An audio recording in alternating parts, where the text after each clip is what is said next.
నమస్తే, welcome to ANN debate. నేను మీ లక్ష్మీనాగ్ నరహరిశెట్టి. తెలంగాణలో రాజకీయాలు ఒక్కసారిగా వేడెక్కాయి. కొన్ని రోజుల క్రితం బీఆర్ఎస్ను బీజేపీలో విలీనం చేసేందుకు ప్రయత్నాలు జరిగాయన్న కవిత చేసిన ఆరోపణలు తీవ్ర చర్చనీయాంశంగా మారాయి.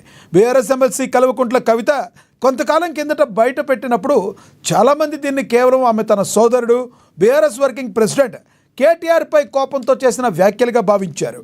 అయితే బీజేపీ ఎంపీ సీఎం రమేష్ తాజాగా కవిత వాదనలను సమర్థిస్తూ కేటీఆర్ తనతో ఈ విలీన ప్రతిపాదనపై చర్చించినట్లు వెల్లడించడం రాజకీయ వర్గాల్లో తీవ్ర సంచలనం రేపింది. ఈ వివాదం బీఆర్ఎస్ను ఇరకాటంలోకి నెట్టింది. బీజేపీ నేత సీఎం రమేష్ తెలంగాణ సీఎం రేవంత్ రెడ్డి ద్వారా అనేక కాంట్రాక్టులు దక్కించుకున్నారని కేటీఆర్ విమర్శించిన నేపథ్యంలో సీఎం రమేష్ పేల్చిన బాంబు సంచలనానికి కేంద్ర బిందువైంది. అంతేకాదు, బీజేపీలో విలీనానికి మీరు ప్రయత్నించారని తన దగ్గర ఎవిడెన్స్లు ఉన్నాయని కూడా అన్నారు.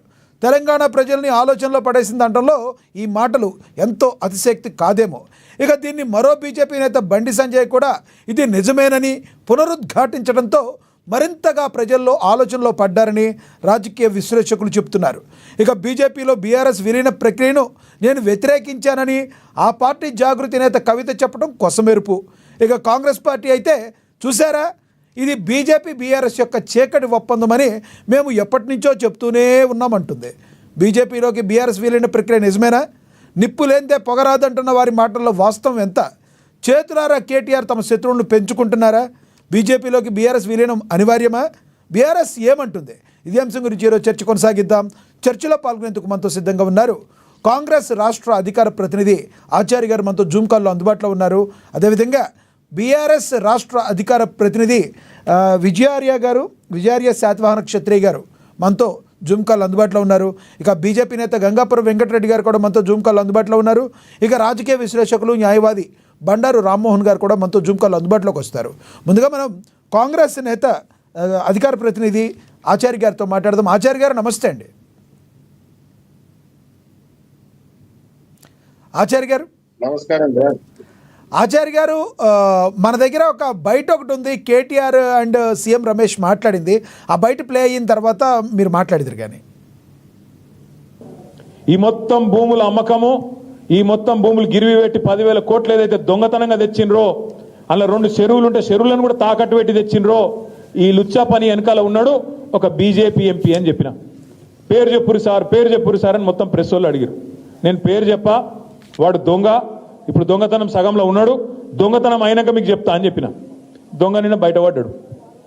సీఎం రమేష్ అనే ఒక బీజేపీ ఎంపీ, ఆయనకు నిన్న ఈ ముఖ్యమంత్రి రేవంత్ రెడ్డి గారు ఆ లుచ్చా పనిలో కంచె కచ్చిబోలి భూములను తాకట్టు పెట్టే లుచ్చా పనిలో సహకరించినందుకు ఆయనకు నిన్న 1665 కోట్ల కాంట్రాక్టు ఫ్యూచర్ సిటీ అట. ఎవరి ఫ్యూచర్ కోసం నాకైతే తెలియదు. ఫ్యూచర్ సిటీ అట. ఆ ఫ్యూచర్ సిటీకి రోడ్ వేస్తున్నట. ఆ రోడ్డు 1665 కోట్ల రూపాయలతో వేస్తున్నట.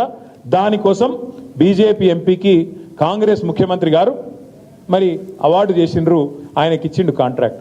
నేను అడుగుతున్నా, ఇది అక్రమ సంబంధం కాదా? కాంగ్రెస్ ప్రభుత్వంలో రాహుల్ గాంధీ గారు కళ్ళు మూసుకున్నావా పండుకున్నావా? 1665 కోట్ల కాంట్రాక్టు ఒక బీజేపీ ఎంపీ ఆంధ్ర ప్రాంతానికి సంబంధించిన ఎంపీకి వస్తుంటే నువ్వెందుకు స్పందిస్తలేవు? బీజేపీ ఎందుకు స్పందిస్తలేదు? మీ ఇద్దరి మధ్యన ఉన్న లోతైన అండర్స్టాండింగ్ ఏంది అని నేను అడుగుతున్నా.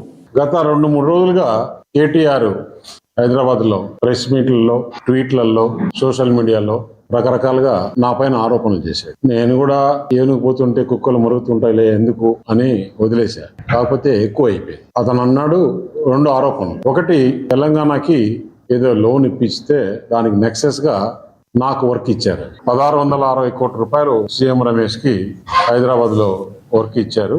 కేటీఆర్ ప్రభుత్వంలో ఉన్నాడు 10 సంవత్సరాలు. 1660 కోట్ల రూపాయలు నామినేషన్ లో వర్క్ ఇస్తారా ఇవ్వరా అనే నామ్స్ కూడా తెలియని అజ్ఞానే.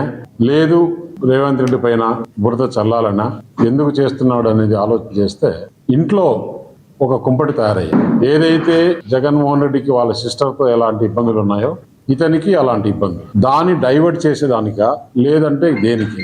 అతని ఆరోపణలో ఇంకొక విషయం కూడా చెప్పారు. సీఎం రమేష్ కు 1660 కోట్లని. నేను మొత్తం దాని డీటెయిల్స్ ని తెప్పించా. అక్కడ రోడ్డు టెండర్ జరిగితే దాదాపు 5-6 మంది పోటీ వేశారు. పోటీ వేసిన దాంట్లలో Ritwik projects, mega engineering, L&T, Raghava, ఇంకా 1-2 కంపెనీలు ఉన్నాయి.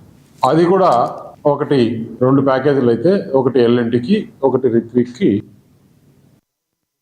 ఆచార్య గారు ఏమంటారు అసలు ఒకళ్ళ మీద ఒకళ్ళు ఆరోపణలు చేసుకోవడాన్ని ఏమంటారు, మీరేమంటారు ఒక కాంగ్రెస్ నేతగా? సార్ ఒకటి మాత్రం వాస్తవం, బీఆర్ఎస్ పార్టీకి అవసరానికి అబద్ధం చెప్పడం, ఊసరవెల్లిలాగా పార్టీలు మారుస్తా అని చెప్పడం వాళ్ళకేం కొత్త ఏం కాదు. ఎందుకంటే ఇదే తెలంగాణ ఉద్యమ సమయంలో కేసీఆర్ గారు తెలంగాణ సిద్ధిస్తే, తెలంగాణ వస్తే కాంగ్రెస్ పార్టీలో టిఆర్ఎస్ ని విలీనం చేస్తా అని చెప్పినటువంటి వ్యక్తి. అదింత తెలంగాణ వచ్చిన వెంటనే మరి జెండా ఎగరేస్తా, నేను తెలంగాణలో నేను ఉద్యమకారుని తెలంగాణ తెచ్చినని చెప్పేసి మరి మాట దక్కినటువంటి చరిత్ర వాళ్ళది. ఎందుకంటే వాళ్ళ చరిత్రనే అటువంటిది, ఊసరవేళ్ళు అనమాట. అవసరానికి ఏ విధమైనటువంటి ప్రలోభాలు పెట్టాలో, ఆ కేంద్రం పార్టీ అయినా సరే ఏ పార్టీ అయినా సరే వాళ్ళకి ప్రలోభాలు పెట్టి వాళ్ళ పనులు చేసుకొని మళ్ళీ మాట తప్పి మరి ఊసరవేళ్ళు టైప్ మాటలు తప్పే తత్వము కేటీఆర్ గారికి మరి కొత్త ఏం కాదు, కేసీఆర్ గారికి కొత్త కాదు. సరే మరి వీళ్ళు బీజేపీతోని ఇవాళ విలీనం చేస్తానా లేకుంటే పొత్తు పెట్టుకుంటా అనేది వీళ్ళకి కొత్త కాదు. ఎందుకంటే బీజేపీ అధికారంలో ఉన్నప్పటి నుంచి బీజేపీ కేంద్రంలో తీసుకొచ్చిన ప్రతి బిల్లు విషయంలో కానీ ప్రతి చట్టంలో కానీ వీళ్ళ పాత్ర ఉంది, వీళ్ళు సపోర్ట్ గానే ఉండరు. వీళ్ళు ఎక్కడ కూడా వ్యతిరేకించినటువంటి దాఖలాలు వీళ్ళు తీసుకొచ్చిన బీజేపీ తీసుకొచ్చినటువంటి అన్ని చట్టాలను కూడా, జిఎస్టీ కానీ, రైతు చట్టం కానీ, 370 ఆర్టికల్ కానీ, త్రిబుల్ తలాక్ కానీ, ఇట్లా చెప్పుకుంటూ పోతే 5 ఏళ్ల పాటు బీజేపీ తీసుకొచ్చిన ప్రతి బిల్లుకి మద్దతు ఇచ్చారు. వీళ్ళు విడిపోయి ఉన్నటువంటి దాఖలాలు అయితే మాకు అనిపించలేదు. ఎందుకంటే ఇవాళ బీజేపీ అధ్యక్షుల మార్పిడిలో కూడా వీళ్ళ పాత్ర ఉందనేది రాష్ట్ర ప్రజలు కూడా గమనిస్తున్నారు. అది వాస్తవాలు కూడా. ఎందుకంటే వాళ్ళు మొన్న ఎమ్మెల్సీలు ఎందుకు బీఆర్ఎస్ పోటీ చేయలేదన్న సంగతి ప్రజలు కూడా చూసారు. ఎందుకంటే ఎమ్మెల్సీలు మరి బీఆర్ఎస్ పార్టీ కొన్ని చోట్ల పోటీ కూడా చేయలేనటువంటి పరిస్థితి వచ్చింది అంటే మరి కేంద్రానికి సపోర్ట్ చేస్తున్నారు కదా. ఇవాళ కొత్తగా వీళ్ళు పొత్తు పెట్టుకోవాల్సిన అవసరం ఉంది, విలీనం చేస్తా అన్నదంటే వాళ్ళ చెల్లెల గురించి, నిజంగా కవిత గురించి కూడా చెప్పిన మరి సీఎం రమేష్ గారి మాటల్లో అయితే. ఆచార్య గారు ఇక్కడ బీఆర్ఎస్ బీజేపీతో విలీనానికి తహతహలాడిందని సీఎం రమేష్ గారు అయితే చెప్పారు. కానీ బీజేపీకి బీఆర్ఎస్తో స్నేహస్థానికి ఎందుకు ఉపయోగం ఉంటుందంటారు? ఏ రకంగా వాళ్ళు ముందుకెళ్తున్నారని మీరు అంటారు రాష్ట్రంలో? ఇప్పుడు ఒకటి మాత్రం వాస్తవం సార్, కాంగ్రెస్ పార్టీ అనేది రేపు రాబోయే కాలంలో కేంద్రంలో కూడా వచ్చే అవకాశాలు ఉన్నాయి. ఇవాళ బీజేపీ బీఆర్ఎస్ కలిస్తే తప్ప ఇక్కడ రాష్ట్రంలో అధికారంలోకి వచ్చే అవకాశం లేదు. మొన్నటి వరకు ఒక్క ఎంపీ సీటు కూడా లేనటువంటి బీఆర్ఎస్ పార్టీ పూర్తిగా చచ్చుబడిపోయింది. ఈ రాష్ట్రంలో బీఆర్ఎస్ పార్టీ పని అయిపోయింది అన్న సంగతి రాష్ట్ర ప్రజలు చూస్తారు. మంత్రుల్లో కూడా అటువంటి ఆలోచనలు ఉన్నాయి. కాబట్టి మరి నిన్నటికి నిన్న ఈయన మల్లారెడ్డి కూడా పార్టీ తన కోడల ద్వారా బండి సంతతో మంతనాలు జరిపినట్టు సమాచారం వస్తుంది. వాళ్ళు కూడా పార్టీ మారుతారని, అంటే ఇటువంటి సంకేతాలు విలీనం చేస్తారనే ఆలోచన ఎందుకు రాకూడదు? ఎందుకు గతంలో వాళ్ళు చేస్తారనే గ్యారంటీ కూడా నాకు లేదు. ఎందుకంటే వీళ్ళకి మాట తప్పడము, మడవ తిప్పడము, వీళ్ళకి ఊసరవెల్లిలాగా మాటలు మాట్లాడడంలో వీళ్ళు చాలా అంటే ఫస్ట్ ప్రపోజల్ మీకు వచ్చింది కాబట్టి ఆ దెబ్బతిని ఉన్నారంటారు మీరు. ఎందుకంటే స్టార్టింగ్లో కేసీఆర్ గారు మీ దగ్గరికి వచ్చి ఇవన్నీ చెప్పిన మాటలే కాబట్టి మీరు అలా దెబ్బతిని ఉన్నారు అనుకోవచ్చా?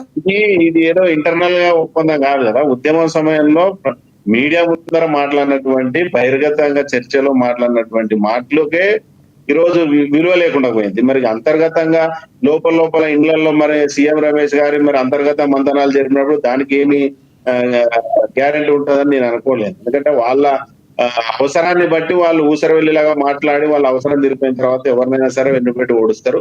వాళ్ళకి ఆ తత్వం ఉంది.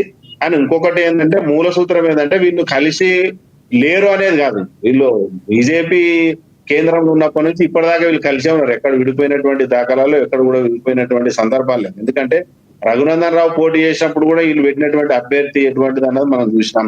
ఈటల రాజేందర్ పోటీ చేసినప్పుడు కూడా ఎటువంటి అభ్యర్థి పెట్టారో మనం చూసినాం. అంటే ఎక్కడ పోయినా కూడా బీజేపీ బీఆర్ఎస్ ఒకటనేది చాలా ఉదాహరణలు ఉన్నాయి. ఎందుకంటే మొన్ననే ఎమ్మెల్సీ ఎలక్షన్ లో కల్లారా చూసినా వాళ్ళు పోటీ కూడా పెట్టినటువంటి సందర్భాన్ని చూసినాం. కాబట్టి బీజేపీ బీఆర్ఎస్ ఒకటే, ఏ రోజైనా విలీనం అవుతుంది. అది విలీనం కావడానికే టీఆర్ఎస్ ని బీఆర్ఎస్ చేసిన సంగతి రాష్ట్ర ప్రజలందరూ తెలుసు. అది మేధావులకందరూ తెలిసిన విషయం. రైట్ ఆచార్య గారు, మళ్ళీ మాట్లాడతాం మీతో మరి కాసేపట్లో. మనతోటి బీఆర్ఎస్ రాష్ట్ర అధికార ప్రతినిధి విజయ ఆర్య గారు ఉన్నారు, ఆయనతో మాట్లాడదాం. ఆర్య గారు నమస్తే అండి. విజయ్ గారు నమస్తే అండి. సార్ మీతో మాట్లాడే ముందు మన దగ్గర ఒక బయట ఒకటి ఉంది, ప్లే అవుతుంది. కేటీఆర్ అండ్ బండి సంజయ్ మాట్లాడిన బయట ఒకటి ఉంది, ప్లే అవుతుంది, చూద్దాం. మీ అందరి సమక్షంలో మీ అందరి సాక్షిగా ఒకటే మాట చెప్తా ఉన్నా.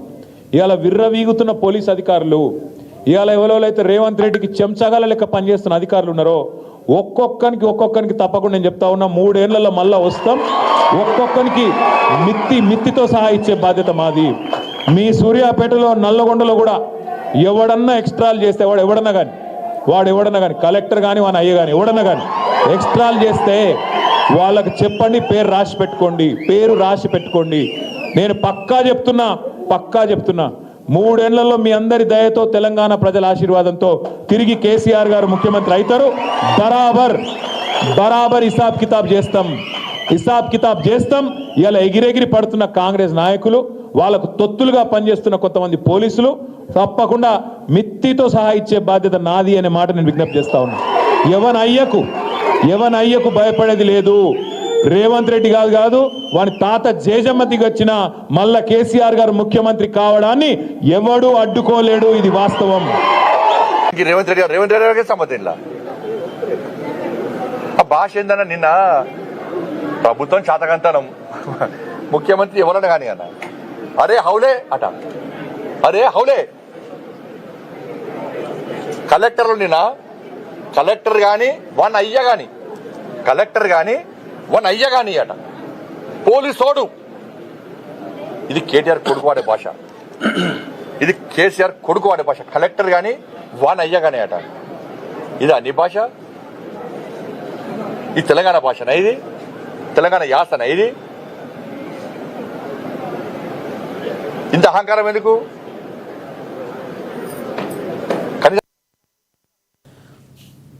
విజయారి గారు ఏమంటారు? అంటే కేటీఆర్ మాట్లాడిన మాటల్లో పరుషపదజాలం ఉందంటారా లేదంటారా? అయితే ఎప్పుడైనా రాజకీయ పార్టీలు అనేటి ప్రజలను ముందు పెట్టి మాట్లాడుతూ ఉంటాయి కాబట్టి దీంట్లో ఈ పార్టీ ఆ పార్టీ అనేది ఏం లేదు. ఈరోజు అదే భారతీయ జనతా పార్టీకి సంబంధించినటువంటి 18 రాష్ట్రాలలో ఈరోజు పరిపాలనలో ఉన్నది. మరి అంతా బుల్డోజర్ రాజ్యమే కదా. మీరు చూడండి, మీరు పోలీస్ కేసులు చూడండి, ప్రజల హనన చూడండి. అన్నప్పుడు ప్రజల తరపున మాట్లాడేటప్పుడు ప్రజల ఆక్రోశాన్ని కేసీఆర్ గారు అక్కడ ప్రస్ఫుటపరిచిండ్రు. తప్పేముందండి? ప్రస్ఫుటపరిచిన 100%. ఈరోజు పోలీసు లాకప్ డెత్లు జరుగుతూ ఉన్నాయి అంటే మరి పోలీసులు అనొద్దా? ఈరోజు ప్రజలు కలెక్టర్ గారి గుమ్మం దగ్గర, కలెక్టర్ గారి ఆఫీసులలో, కలెక్టరేట్లలో పడిగాపులు కాస్తా ఉన్నారు. వాళ్ళకి పనులు జరగట్లేదు. కలెక్టర్లను అనకూడదా? అంటే కలెక్టర్లు దైవాంశ సంబూతులా లేకపోతే పోలీసులు దైవాంశ సంబూతులా? అంటే ఈరోజు ప్రజలకు సేవ చేస్తామని చెప్పి మరి అపాయింట్మెంట్ అయినటువంటి ఈ అడ్మినిస్ట్రేషన్ లో ఉన్న మొత్తం అధికారులు వాళ్ళు ఈరోజు ఒక ముఖ్యమంత్రికి తొత్తుగా మారితే మరి ఆ అధికారులను కోపం కావాల్సిన విజయార్య గారు ఈ టాపిక్ గురించి కూడా మాట్లాడదాం. విజయార్య గారు ఈ టాపిక్ గురించి కూడా మాట్లాడదాం. కానీ ప్రధానంగా బీజేపీలోకి బీఆర్ఎస్ విలీన ప్రక్రియ, ఈ ప్రక్రియకి ఆద్యం పోసింది ఎవరంటే మీ కవిత గారే. ఎందుకంటే దీన్ని స్వయాన నేనే ఒప్పుకోలేదని మాట్లాడారు. మరి తన అన్నగారి మీద ఆ రకంగా మాట్లాడడానికి కారణం ఏంటి? ఈ రోజున సీఎం రమేష్ గారు దాన్ని పునరుద్ఘాటించారు. ఏంటి నిజంగానే బీజేపీలోకి బీఆర్ఎస్ విలీన ప్రక్రియ జరిగిందా? మాటల ప్రక్రియ? ఇప్పుడు చూడండి, ఒకవేళ నిజంగానే భారతీయ జనతా పార్టీలో విలీనం జరగాలి అన్నా కూడా, లేదు కాంగ్రెస్ పార్టీలో విలీనం జరగాలన్నా కూడా అక్కడ పార్టీ అధిష్టానాలు ఉన్నాయండి. సీఎం రమేష్ గారు ఎవరండి? నిన్నగాక మొన్న తెలుగుదేశం నుండి వచ్చి భారతీయ జనతా పార్టీలో ఈరోజు ఎంపీగా ఉన్నారు. ఆయన దగ్గరకు పోయి కేటీఆర్ గారు పోయి మేము పార్టీని విలీనం చేస్తామండి, మీరు జర మాట్లాడండి. వర్కింగ్ ప్రెసిడెంట్ అండి కేటీఆర్ గారు, తక్కువేం కాదు కదా. కవిత గారు జాగృతికి మెయిన్, మీ 2 పిల్లర్లు వాళ్ళు. కేసీఆర్ గారి తర్వాత మీరు అవునన్నా కాదన్నా హరీష్ రావు గారిని పోనీ మీరు పక్కన పెట్టేసిన వీళ్ళిద్దరు చాలా మెయిన్ కదా. ఎగ్జాక్ట్ అదే అంటున్నా. ఆ స్థాయి ఉన్న వాళ్ళు పోయి ఒక ఎంపీ గారి దగ్గర చేతులు జోడించి ఇంటికి పోయి మా మీద కేసులు పెట్టకండి, సిబిఐ వద్దు, ఈడీ వద్దు, జర మా దయించు నాయన అని చెప్పి రమేష్ గారిని కేటీఆర్ గారు ఇంటికి పోయి బ్రతిమలాడించొచ్చా? ఇది హాస్యాస్పదం అండి. అంటే చెప్పడానికి కూడా మేము వీడియోలు బయటపెట్టు, ఎవరో తనరు బయటపెట్టు, ప్రజలు చూస్తారు కదా. కానీ ఏదో బ్లాక్ మెయిలింగ్ పాలిటిక్స్ చేస్తూ, అటెన్షన్ డైవర్షన్ పాలిటిక్స్ చేస్తూ ఈ విధంగా ఒక కుటుంబాన్ని తుదముట్టించాలి, కుటుంబాన్ని ఉన్నటువంటి ఏదైతే గౌరవం ఉందో ఆ గౌరవాన్ని క్యారెక్టర్ అసాసినేషన్ చేయాలనే ఉద్దేశంతో ఈ విధంగా మరి అన్ని పక్షాల నుండి దాడి జరుగుతున్నప్పుడు ఖచ్చితంగా బీఆర్ఎస్ పార్టీ నాయకులు, బీఆర్ఎస్ పార్టీ అధిష్టానం ఎదురుదాడికి దిగుతుంది. దాంట్లో ఎలాంటి సందేహం పెట్టుకోవాల్సిన అవసరం లేదండి. ఒకటి, ఈరోజు తెలంగాణ పోరాటం 1919 పట్టుకొని 2014 95 సంవత్సరాల పోరాటానికి చెమరగీతం వాడి శుభం కాడు వాళ్ళకి రాష్ట్రాన్ని, తెలంగాణ ప్రజలకు స్వాతంత్రం తెచ్చినటువంటి, అదే ప్రజల సహకారంతో స్వాతంత్రం తెచ్చినటువంటి ఒక గొప్ప వ్యక్తి, ఒక తెలంగాణ రాజనీతిజ్ఞుడు కేసీఆర్ గారండి. ఆయనను పట్టుకొని నానా ముచ్చట్లు, నానా అవస్థ మీరు చూస్తూనే ఉన్నారు. ఒక్క పార్టీ అన్న చేసిన మంచి పనిని శ్లాఘిస్తున్నారా? వాళ్ళు దొంగలా? తెలంగాణ దోసుకున్నారా? ఇదే కదా పొద్దుగాలు లేస్తే వాళ్ళు మాట్లాడేది. ఒక్క పార్టీ నాయకుడు ఎస్ విజయ్ గారు, ఒక ప్రశ్న.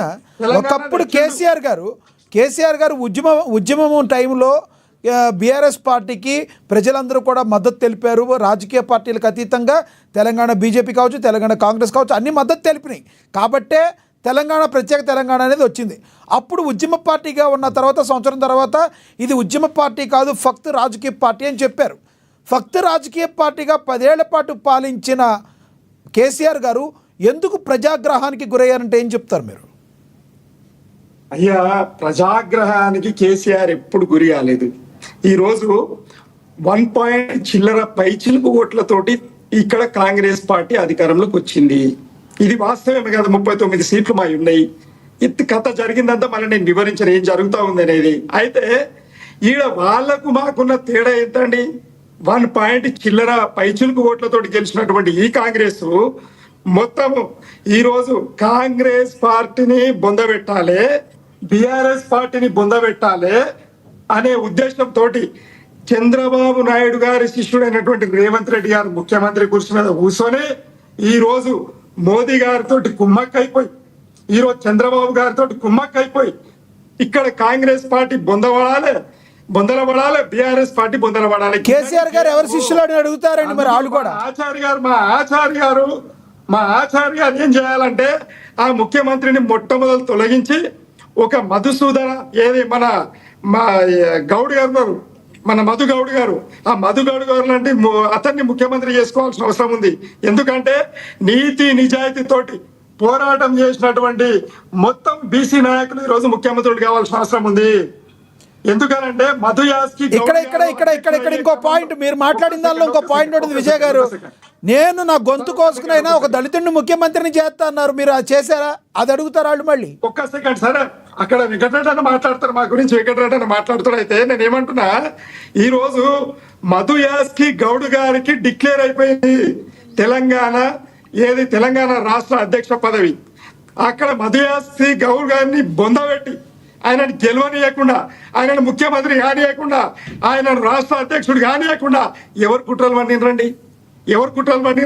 ఈ రోజు ఒక బీసీ బిడ్డను బొందబెట్టినటువంటి రేవంత్ రెడ్డి గారు ఎవరు పన్నారు? చంద్రబాబు నాయుడు గారు పుణ్యాన డబ్బుల మూటలన్నీ అమ్మగారి కాళ్ళ దగ్గర పెట్టి తెలంగాణ ధనాన్ని దోస్తున్నారు ఈ రోజు రేవంత్ రెడ్డి గారు. అది ఆచార్య గారు చెప్పాలి. ఎందుకంటే ఆయన కూడా పోరాట యోధుడు, తెలంగాణ తెచ్చినోడు. మరి ఈ రోజు ఏం జరుగుతా ఉంది? కాంగ్రెస్ ఖచ్చితంగా ఈ రోజు రేపు పొద్దుగాల లోకల్ బాడీ ఎన్నికలలో రేవంత్ రెడ్డి గారి ప్రవర్తన వల్ల ఇంకొక ప్రధానమైన ఆరోపణ కూడా మీ బీఆర్ఎస్ మీద ఉంది విజయరే గారు. ఒక ప్రధానమైన ఆరోపణ, ఆంధ్రోళ్ళారా పోండి అన్న కేసీఆర్ గారే ఆంధ్ర నాయకులందరినీ కూడా నెత్తిన పెట్టుకున్నారని ప్రధాన ఆరోపణ ఉంది. ఆరోపణే కాదు, మీరు ఇచ్చిన సీట్లో కూడా మెజారిటీ% ఆంధ్ర నాయకులకు చాలామంది మీరు సీట్లు ఇచ్చి మీ గొప్ప ఔదార్యాన్ని వాళ్ళ పట్ల ఉన్న చాటుకున్నారు మీరు. మరి కాసేపట్లో మీ దగ్గరికి వస్తాను సార్, మళ్ళీ వస్తాను. మనతోటి వెంకటరెడ్డి గారు ఉన్నారు, బీజేపీ నేత. సరే మాట్లాడండి. అయితే ఈడ ఇష్యూ ఈస్ ఎట్టి పరిస్థితులలో లోకల్ బాడీ ఎన్నికలలో బీఆర్ఎస్ పార్టీకి రజతోత్సవ సభను చూసిన తర్వాత భారతీయ జనతా పార్టీ గాని కాంగ్రెస్ పార్టీ గాని చెమటలు పట్టిన మాట వాస్తవం. ఇది ఎవ్వరు కాదని లేని సత్యం. ఎందుకంటే తెలంగాణ ఉద్యమంలో జనాలను చూసిర్రు, మళ్ళా రజతోత్సవ సభల్లో జనాలను చూసిర్రు. ఎందుకంటే ఇచ్చిన హామీలు ఏవైతే ఉన్నాయో చేతగాని హామీలు ఇచ్చి అమలుకు నోచుకోలేక ఏం చేస్తాం రాబోయ్ రేవంత్ రెడ్డి తగిన కూర్చుని పెట్టుకున్నామని చెప్పి మా కాంగ్రెస్ వాళ్ళు కూడా ఆగమాగం అయిపోయి ఇక రేవంత్ రెడ్డి ఏమన్నానని పోయి తిట్టనిగా కేసీఆర్ గారిని, ఆయన తిట్లతోటే ముఖ్యమంత్రి అయ్యాడు, ఈ పరిపాలన కూడా తిట్లతోటే అనే ఉద్దేశంతో మధ్యగూరులో మా కాంగ్రెస్ సోదరులంతా ఆయన చెప్పినట్టు నడుస్తూ ఉన్నారు. కానీ ఓట్లు మాత్రం లోకల్ బాడీలో ఒక్క ఓటు పడదు కాంగ్రెస్ కి. ఎందుకంటే మోసం చేసిండ్రు, రేవంత్ రెడ్డి గారు మోసం చేసిండ్రు. కాంగ్రెస్ పార్టీ నాయకులు చాలా మంచోళ్ళే, కానీ అక్కడ దుర్మార్గులు, ఉద్యమంలో పాల్గొనని దుర్మార్గులు ఈ రోజు అధికారులు. మా పొన్నం ప్రభాకర్ గౌడ్ గారు కావాలి ముఖ్యమంత్రి ఈ రోజు, ఒకవేళ అవకాశం వస్తే. కానీ ఆయనని కానిస్తుర్రా? రైట్ విజయ్ గారు ఎస్, మీ బాధ అర్థమవుతుంది. బీసీ సోదరులందరి మీద కూడా మీకు గత 10 ఏళ్లలో లేని ప్రేమ ఎందుకో ఈ మధ్య బాగా ఎక్కువగా అయిపోయింది మీకు. ఎస్, మళ్ళీ మాట్లాడతాను మీతో. మనతోటి బీజేపీ నేత గంగాపురం వెంకటరెడ్డి గారు ఆయనతో మాట్లాడదాం. వెంకటరెడ్డి గారు నమస్తే సార్. నమస్తే, చెప్పండి. వెంకటరెడ్డి గారు, ఏంటి బీజేపీలోకి మీ పార్టీలోకి బీఆర్ఎస్ విలీన ప్రక్రియ గురించి మీ బీజేపీ నేతలు మాట్లాడుతున్నారు? ఒక ఆంధ్ర నేత కావచ్చు, లేదంటే ఇక్కడి నుంచి బండి సంజయ్ గారు కావచ్చు. ఏంటి నిజంగానే బీజేపీలో చర్చలు జరిగాయా, లేదంటే అలా జరగకుండా కావాలని మాట్లాడారంటారా? ఏది కరెక్ట్ అని మీరు అంటారు? ఇప్పుడు లక్ష్మీనాథ్ గారు మొట్టమొదట కాంగ్రెస్ మిత్రుడు ఏదైతే బీజేపీని గురించి మాట్లాడడం జరిగిందో ఒక నిమిషం జవాబు చెప్పవలసిన బాధ్యత నా మీద ఉంటుంది. మాకు బీఆర్ఎస్ పార్టీకి బంధుత్వం ఉందన్నారు. కాంగ్రెస్తో 2004లో ఎన్నికలకు వెళ్ళింది, కేంద్రంలోనూ రాష్ట్రంలోనూ ప్రభుత్వం ఏర్పాటు చేసినటువంటిది. వాళ్ళు సంసారం చేసినారు, పిల్లలకు అన్నారు, తర్వాత విడాకులు ఇచ్చుకున్నారు. ఇప్పుడు మళ్ళీ అదే పద్ధతి లోపల ఉన్నారు. ఒక్క కేసులో కూడా నేను ఇవాళ ఛాలెంజ్ చేస్తున్నాను కదా, కేసీఆర్ ప్రభుత్వం మీద అనేక కేసులు ఉన్నాయి ఇవాళ. అది మీరు కాళేశ్వరం అనండి, ఈ కార్ రేసింగ్ అనండి, విద్యుత్ శక్తి కొనుగోలుకు సంబంధించి అనండి, నయం కేసు అనండి, డ్రగ్ కేసు అనండి, మళ్ళీ ఈ ఫోన్ ట్యాపింగ్ అనండి. ఇవి ప్రధానమైన కేసులు. ఈ కేసుల్లో 3-4 కేసుల లోపల ఒక్క రిపోర్ట్ ఒకటి రావాలా, ఏది కాళేశ్వరం మీద, మిగతావన్నీ వచ్చేసినాయి. ఎందుకు ఎఫ్ఐఆర్ జారీ చేయడం లేదు రేవంత్ రెడ్డి గారు?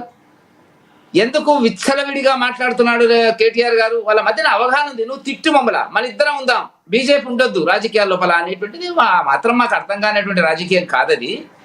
ఎందుకంటే బీఆర్ఎస్ ఒకవేళ ఖతం అయితే పోటీ కాంగ్రెస్ బీజేపీ మధ్యన దేశంలో 20 రాష్ట్రాలు ఎట్లుందో ఎట్లా దాన్ని ఖతం చేయొచ్చో కాంగ్రెస్ ను భారతీయ జనతా పార్టీకి వెనుతో పెట్టిన విద్య.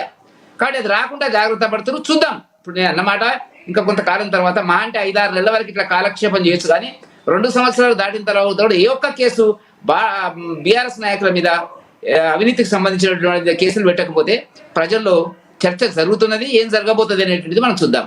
రెండవది, మీరు అన్నట్టుగా బీఆర్ఎస్ బీజేపీ పార్టీ 2 కలుస్తాయి అనేటువంటిది గత అసెంబ్లీ ఎన్నికలకు ముందు కాంగ్రెస్ చేస్తున్నటువంటి ఒక విష ప్రచారం. మేమంతా పిచ్చోళ్ళమా లక్ష్మీనాథ్ గారు? ఈ కాంగ్రెస్ చెప్పింది వదిలేయండి వెంకటరెడ్డి గారు. ఇక్కడ సీఎం రమేష్ గారు చెప్పింది, బండి సంజయ్ గారు చెప్పింది, దాని గురించి మాట్లాడండి. నేను అదే చెప్తున్నా. బీఆర్ఎస్ బర్రెకు బురదంటి తిరుగుతా ఉన్నది. దాన్ని అంటించుకోవడం మాకు ఇష్టం లేదు. వాళ్ళకి ఇష్టం ఉంటే ఉండొచ్చు. మేము అందంగా కనపడుతున్నటువంటి భారతీయ జనతా పార్టీ అమ్మాయిని లవ్ చేయడానికి చాలా మంది రోడ్ల మీద ప్రయత్నం చేస్తుంటారు. మేము అసలు చివి అని చేస్తున్నటువంటి పరిస్థితి ఉండొచ్చు వాళ్ళకి. మా ఎంపీ ఆంధ్ర ప్రాంతానికి చెందినటువంటి ఎంపీ సీఎం రమేష్ గారు చెప్పినటువంటిది వాస్తవమే అనుకుందాం. నిన్న బండి సంజయ్ గారు మాట్లాడింది కూడా వాస్తవమే. కానీ మేము ఆ కోణంలో లేం కదా. మేము అట్లాంటి ఆలోచనలు వాళ్ళకు ఒకవేళ ఉంటే, ఎందుకంటే ఏ ఎండకు ఆ గొడుగు పట్టేటువంటిది కేసీఆర్ గారి పాలసీ. ఎందుకంటే గతంలోనే అనుభవాలు ఉన్నాయి. మేము గతంలో ఎన్నికైనప్పుడు బీజేపీ వైపు ఎప్పుడు 2004 కంటే ముందు అయినప్పుడు కూడా బీజేపీ వైపు వస్తా అనేటువంటి చెప్పినటువంటిది మళ్ళీ ప్లేట్ ఫిరాయించినాడు. కాంగ్రెస్ చెప్పినాడు, కాంగ్రెస్ ప్లేట్ ఫిరాయించినాడు. మీరు ఒక్కటి గుర్తుపెట్టుకోండి లక్ష్మీనాథ్ గారు, భారత రాజకీయాలలో నమ్మదగని విశ్వసనీయత లేనటువంటి రాజకీయ నాయకులు ఎవరు ఉన్నారంటే అది కేసీఆర్ గారు. మీరు గుర్తించండి. సంబంధం లేకపోయినా ఇక్కడ ఒకటి మాట్లాడాల్సి వస్తుంది వెంకటరెడ్డి గారు. ఏంటంటే మీరు గతంలో ఏపీ సీఎం చంద్రబాబు నాయుడు గారి మీద కూడా ఇదే ధోరణిలో ఉన్నారు, కానీ సీన్ కట్ చేస్తే 2024లో కలిసి వెళ్ళారు. అలాగే ఇప్పుడు కూడా అదేవిధంగా మీరు వ్యతిరేకిస్తున్నారు, కానీ సీన్ కట్ చేస్తే కలిసి వెళ్ళరు అనే గ్యారంటీ ఏమైనా ఉందా? మీకు కూడా తాత్కాలిక అవసరాలు ముఖ్యమే అనుకుంటా కదా. చంద్రబాబు నాయుడు వ్యక్తిత్వానికి పాలనకి కేసీఆర్ వ్యక్తిత్వానికి ఆలోచనలకి చాలా తేడా ఉందండి.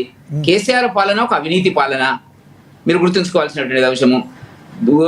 ఉద్యమకారులందరినీ మోసం చేసిండు, అది కుటుంబ పాలన.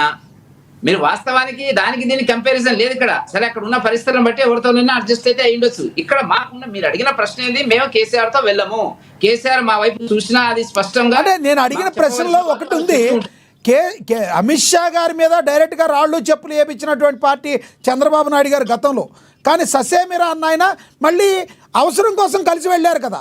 ఇక్కడ కూడా అలా జరగదని గ్యారంటీ ఏంటి? అవసరం కోసం అనేటువంటిది ఏం కాదు. అక్కడ మేమేం ప్రధాన పాత్ర ఏం లేదు. మేము ఆ కూటమిలో ఒక చిన్న భాగం పాత్ర అనేటువంటిది మాకు ఉంటుంది. అక్కడ ఉండే రాజకీయాలను బట్టి, అక్కడ ఉండేటువంటి మన ఎవరు వైఎస్ఆర్ జగన్ అనేటువంటి రెండిట్లో ఏదో ఒకటి కంపేర్ చేసుకోవాల్సి వస్తుంది కదా. బెటర్ చాయిస్ ఏదనేటువంటిది చూస్తాం కదా అక్కడ ఉండేటువంటి పరిస్థితిని బట్టి. అందువల్ల ఏదో ఒక సంఘటనలో జరిగితే జరిగి ఉండొచ్చు, చేసి ఉండొచ్చు ఆ పరిస్థితిని బట్టి. కానీ ఇప్పుడు ఉన్నటువంటి మాట మేము మాట్లాడుతున్నటువంటిది ఏంటంటే, ఇన్ని అవినీతి చంద్రబాబు నాయుడు గారి మీద అన్ని అవినీతి కేసులు, అట్లాంటి కేసులు ఎక్కడ ఉన్నాయండి? ఎవరు పెట్టలేదు కదండి. ఆయన ఏదో జైల్లో పెట్టినాడు, చేసినాడు. అక్కడ రాజకీయాలు అక్కడ ఉన్నాయి, మన కుల రాజకీయాలు మనకు అనవసరం. ఇక్కడ తెలంగాణకు వచ్చినప్పటికి ఏంటంటే, కేసీఆర్ గారుకి ఉండేటువంటి ఈగో ప్రాబ్లం ఏదైతే ఉందో, సాక్షాత్తు ప్రధానమంత్రి వస్తే కలవనటువంటి వ్యక్తి ఆయనతో ఎవడు ఎందుకు పెట్టుకుంటాడండి? నిన్న అన్నది రమేష్ గారు వాస్తవం ఉండొచ్చు, కానీ మాకు ఆ ఉద్దేశం లేదు.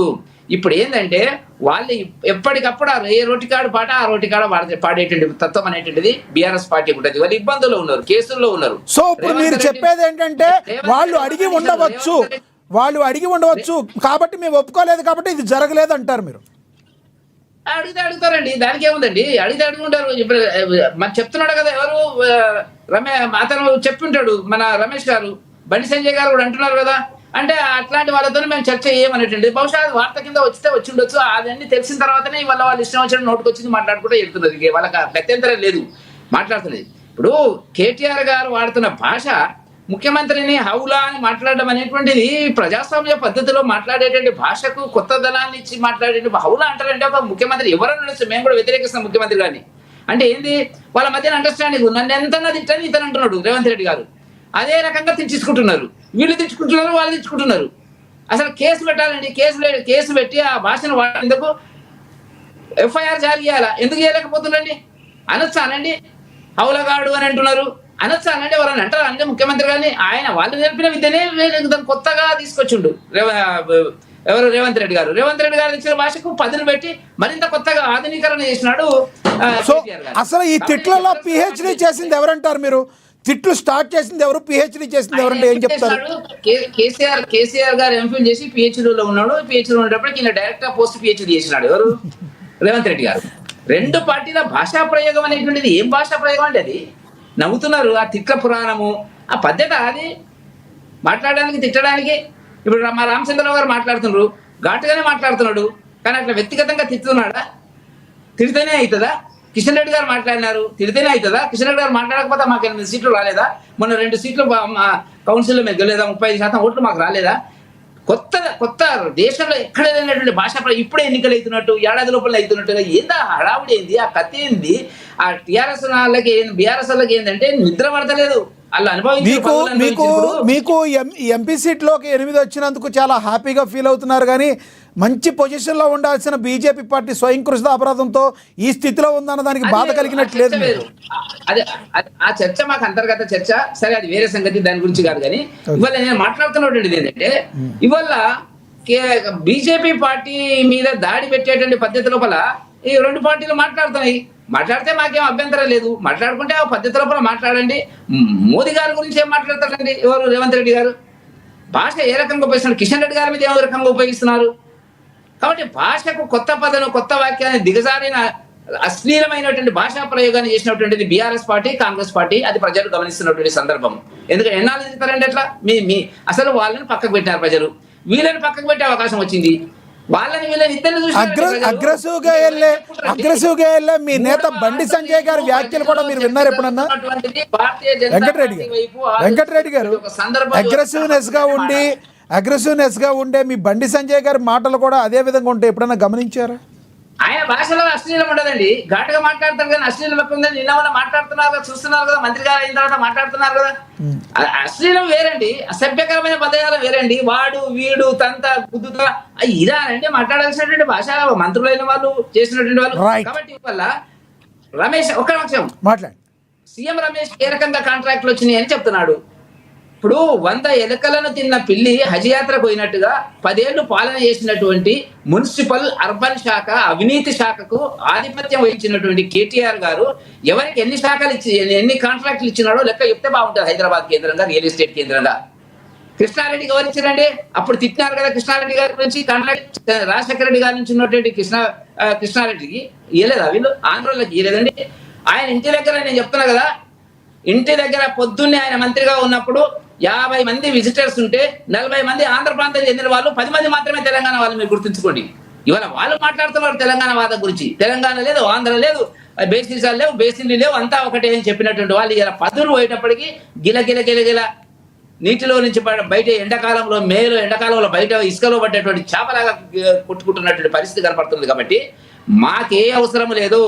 మేము ఎక్కడ కూడా వాళ్ళు బంధుత్వాలు ఉన్నాయి, గతంలో పోటీ చేసినారు, కలిసినారు, చేసినారు. మేము ఎన్నడన్నా కాంగ్రెస్ తోనో కానీ బీఆర్ఎస్ పార్టీతో కలిసినామా చెప్పండి? కలవలేదు. కాబట్టి ఏం అవసరం ఉందండి? మేము ఒక్కరమే సింహంలాగా రేపు ఎన్నికల్లోకి వెళ్తాము. ప్రజలు మా వైపు చూస్తున్నారు, మా అంచనాలు మాకు. ఇక్కడ మీరు సింహంలాగా వెళ్తున్నారు ఎన్నికల్లోకి, కానీ ఆపోజిట్ పార్టీలో వాళ్ళు పిల్లల్ని పెడుతున్నారు కదా మీరు సింహం ఉన్న దగ్గర. అది అక్కడ మ్యాటర్. మీరు సింహం లాంటి క్యాండిడేట్లను పెట్టిన దగ్గర ఆపోజిట్ పార్టీలో పిల్లలు పెడుతున్నారు. కాబట్టి గెలుపు అనేది అక్కడే డిసైడ్ అయిపోతుంది. అది కాంగ్రెస్ ఆరోపించేది. ఇప్పుడు మన హుజూరాబాద్లో గతంలో జరిగిన ఉప ఎన్నికలు కావచ్చు, ఇవి కావచ్చు. ఆచార్య గారు అనేది అదే. లక్ష్మణ్ గారు పిల్లలు ఏమిటి? మా ఎంపీలు 8 మంది ఎంపీలు రాష్ట్ర వ్యాప్తంగా, దేశవ్యాప్తంగా పేరు ప్రతిష్టలు ఉన్నోళ్ళు. కాంగ్రెస్ లో చెప్పండి, ఒక్క మల్లు రవిని తప్పిస్తే ఎవరన్నా 4 తెలంగాణ దాటితే పైకి గుర్తింపు లేనటువంటి వాళ్ళు ఎంపీలు అయినారు. ఎందుకంటే అవన్నీ చర్చ ఎందుకు? నేనేమంటున్నా అంటే ఇవాళ మేము భారతీయ జనతా పార్టీ ఏకంగా అన్ని ఎన్నికల్లో మేము పోటీ చేస్తాము. అది మొన్న కూడా చూపించినామండి. మొన్న కూడా మీరు ఊహించినరా 30 ఇదే చర్చలు పెట్టినారు కదా మీరు, 35% ఓట్లు వస్తాయి భారతీయ జనతా పార్టీకి లోక్సభ ఎన్నికలని ఏ రాజకీయ పండితులు విశ్లేషకుడు చెప్పనటువంటిది ప్రజలు నిర్ణయించినారు. మొన్న కూడా రెండు కౌన్సిల్ సీట్లో మేధావులు నిర్ణయించినారు. అంత ఈజీగా లేదు పరిస్థితి. ఏం చెప్పారు? వాళ్ళు ఏం చెప్పినారు, వీళ్ళు ఏం చెప్పినారు? రెండు ప్రభుత్వాలు కూడా వాళ్ళ పాలన చూసినారు, వీళ్ళ పాలన చూసినారు.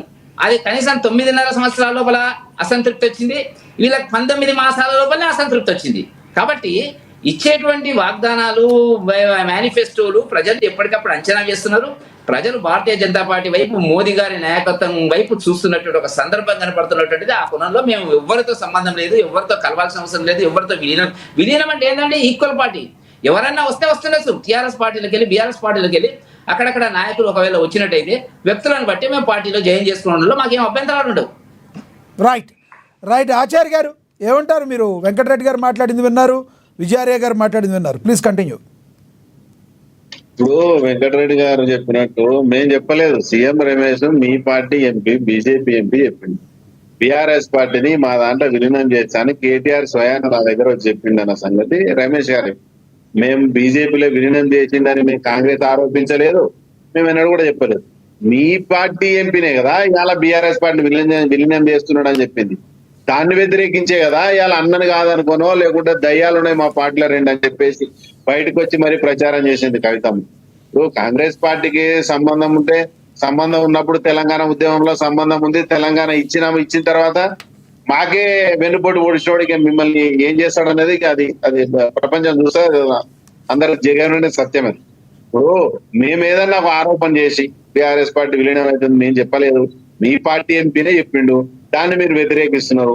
బండి సంజయ్ అవ్వు అంటున్నాడు, మీరు కాదంటున్నారు. కవిత అవ్వు అంటుంది, మీరు కాదంటున్నారు. సరే, ఏమైనా అంతిమంగా ఏం జరుగుతుంది అనేది, రాబోయే రాజకీయ పరిణామాలు ఎట్లుంటాయి అనేది మనం అందరు కళ్ళారా చూడాల్సి వస్తుంది. చూద్దాం. ఇప్పుడు వెంకటరామరెడ్డి గారు అంటారు లోకల్ పార్టీ ఎలక్షన్ లో మేము పోతాం, మాకు ప్రజలు బీజేపీ నిక్కచ్చిగా మేము పోరాటం చేస్తామని. ఏ ముఖం పెట్టుకొని పోవాలి? రేపు 42% రిజర్వేషన్లు ప్రభుత్వం తీసుకొస్తామని చెప్పింది. మరి మీరు ఇవాళ కేంద్రం నుండి కూడా మరి బీసీల యొక్క లోకల్ బాడీ ఎలక్షన్లకు 42% రిజర్వేషన్ మేము తీర్మానం చేసి పంపితే మరి గవర్నర్ దగ్గర ఎందుకు పెండింగ్ ఉంది అన్న విషయం వెంకటరామరెడ్డి గారు చెప్పాలి. మరి గుజరాత్ లో అదే బీసీలకు రిజర్వేషన్ కావాలంటే మీరు ఆర్డినెన్స్ 7 షెడ్యూల్ పెట్టి మీరు ఎలక్షన్ చేసుకుంటారు. తమిళనాడులో సాధ్యమవుతుంది, ఇంకో రాష్ట్రంలో సాధ్యమవుతుంది. ఎందుకు తెలంగాణ రాష్ట్రంలో కాంగ్రెస్ పార్టీ అధికారంలో ఉంది కాబట్టి సాధ్యం కాదు. కేవలం బీజేపీ నరేంద్ర మోడీ గారు ఈ దేశంలో దాదాపు 7-8 సంవత్సరాలు అవుతుంది ఒక బీసీ ప్రధానిగా ఉంది కూడా. బీసీలకు అన్యాయం జరుగుతున్నప్పుడు మరి ఎందుకు బీజేపీ ప్రభుత్వం ఎందుకు మాట్లాడలేకపోతుంది? బీసీ నాయకులు ఎందుకు మాట్లాడలేకపోతున్నారు? అంటే ఇవాళ కేసీఆర్ ఉన్నప్పుడు 37% రిజర్వేషన్ ని 22% కుదించినప్పుడు మాట్లాడలేకపోయింది. ఇవాళ 22% 42% మేము రాష్ట్ర ప్రజలకు మేము 42% బీసీల రిజర్వేషన్లు ఇస్తానప్పుడు మరి ఎందుకు బీజేపీ రాష్ట్రంలో తెలంగాణ బీసీల పట్ల ఎందుకు చిత్తశుద్ధి కనపరచలేదు? ఎందుకు పారదర్శకమైనటువంటి రాజకీయాన్ని మరి తెలంగాణ నాయకులు ఎందుకు కొనసాగిస్తలేరు, మాట్లాడలేకపోతున్నారు? మరి అది ప్రజలకు చెప్పాల్సినటువంటి బాధ్యత బీజేపీ మీద ఉంటది. ఇవాళ బీఆర్ఎస్ బీజేపీ విలీనం అనేది దానివల్ల ప్రజలు కొరిగేది ఏమి లేదు, దానివల్ల రాష్ట్ర ప్రజలకి వచ్చేది ఏమి లేదు.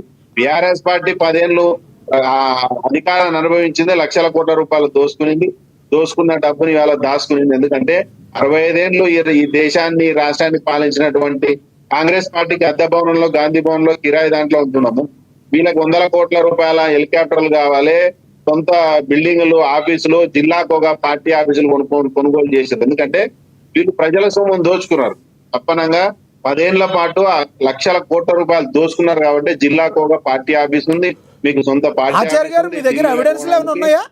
మీరు మాట్లాడేది దోచుకున్నారో దానికి మీరు కూడా ప్రభుత్వం మీదే ఉందిగా, దోచుకుంటే వాళ్ళని మరి మీరు వాళ్ళ మీద చర్యలు తీసుకోవచ్చు. విషయం చెప్పాలి, ప్రస్తుతము దగాబడ్డ తెలంగాణలో ఆర్థిక విధ్వంసం జరగడం వల్ల ఇవాళ జీతాలు కూడా ఇవ్వలేని పరిస్థితి ఉందండి. ముఖ్యమంత్రి గారు డైరెక్ట్ చెప్తున్నా, నా దగ్గర 10 రూపాయలు ఉంది, ఇట్లా ఖర్చు అవుతుంది, ఇట్లా ఖర్చు ఉన్నదాంతో వ్యవహారం చేస్తున్నా అని చెప్పేసి ఓపెన్ చెప్తున్నాడు కదా ముఖ్యమంత్రి గారు.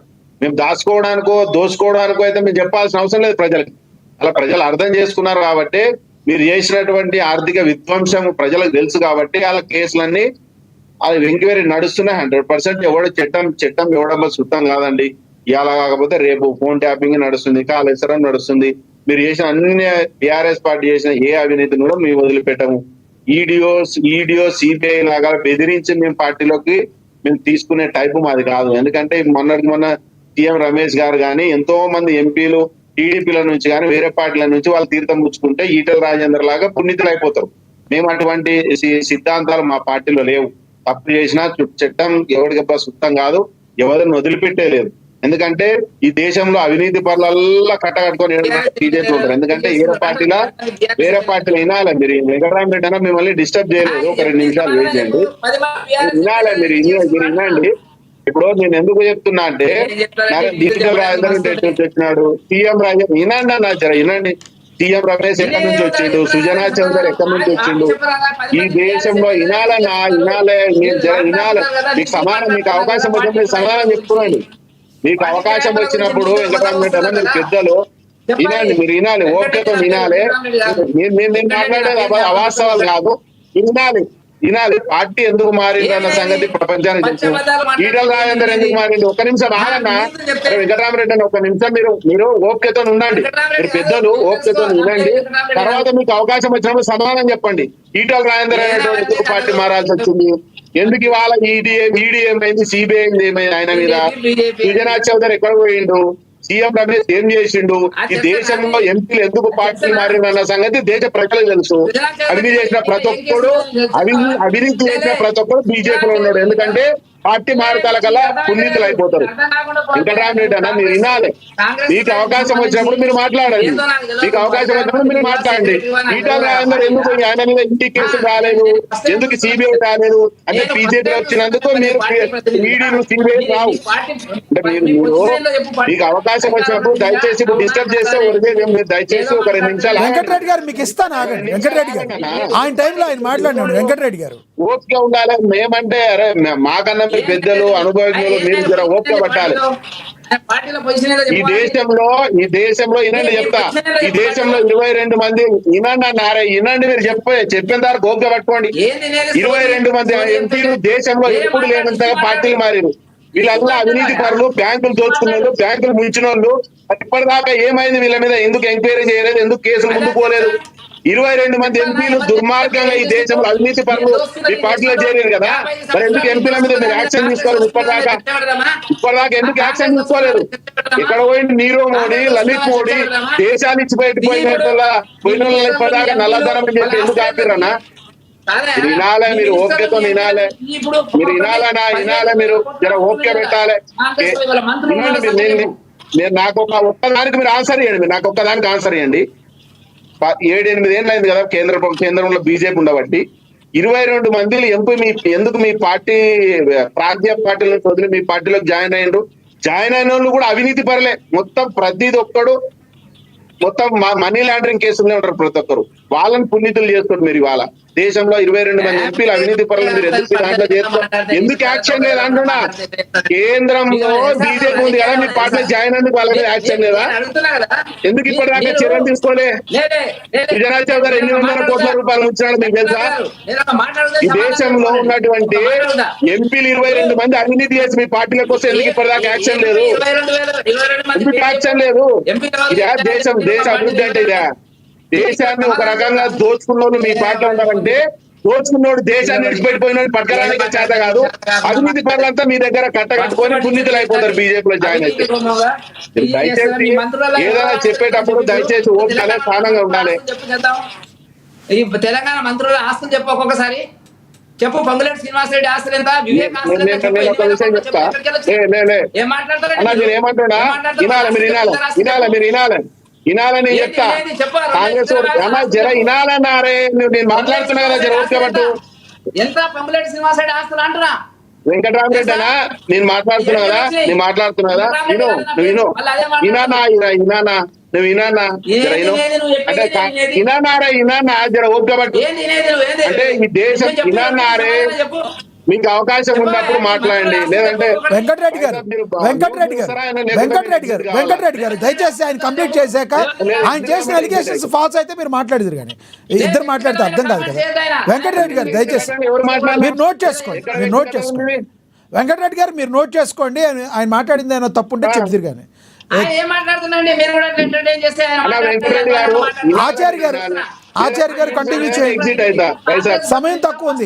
వెంకటరెడ్డి గారు ఒకరికొకరు కోఆపరేట్ చేసుకోకపోతే అది ప్రాబ్లం అవుతుంది తర్వాత. ఆయన మాట్లాడినవ్వండి, ఆయన మాట్లాడిన తప్పు ఉంటే మీరు చెప్తారు. గారు నోట్ చేసుకోండి. ఇప్పుడు నేనేమంటున్నా, వినండి అన్నా. అరే వినండి,